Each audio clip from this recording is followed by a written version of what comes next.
Naglabasan ang mga netizen na nagpapatunay na hindi totoong masama ang pakiramdam ni James Reid kung kaya't hindi ito nakasipot sa kanilang guesting na Nadine Lustre sa It's Showtime kung saan sila sana ang opening number ng show noong Sabado. Ito'y matapos na madismaya ang fans ng dalawa dahil sobrang publicity ang ginawa para sa mga ito kaugnay sa guesting nila sa nasabing noontime variety show.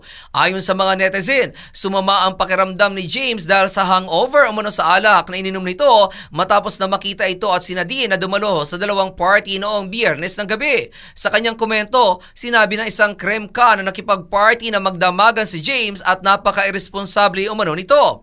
Masama naman ang loob ng isang Ronaldin Atienza dahil ang sigla-sigla umano ng mga ito na nakipag-party hanggang madaling araw tapos kapag oras ng trabaho ay biglang not feeling well na raw. Idinagdag pa nito na maraming mga picture at video ni na James at Nadine ang kumalat kasama ng squad ng mga ito tapos sasabihin umano na masama ang pakiramdam kaya't hindi nakarating sa It's Showtime, sabay sabi nito ng ano kami, bulag at bingi? Sinabi naman ni Hello Kitty na nagparty umano ang mga ito hanggang wee hours at nasaan umano ang work ethics kung saan nag-number 1 lang umano sa iTunes ang awitin nitong Cool Down ay hindi na sumipot at baka hindi na rin daw nito kailangan ang Showtime para mag-promote. Nagpahayag din ng pagkadismaya si J.E. Nadi kung saan nagtanong pa ito kung dapat na raw ba nilang ipatrending ang hashtag na Get Well Soon James Reid at sinabi nito na hindi lahat umano ng fans ay stupid. Ayon naman kay Tony Bo, hindi nakasipot si James dahil nakipag-party ito at nasa bahay pa rin ito at lasing.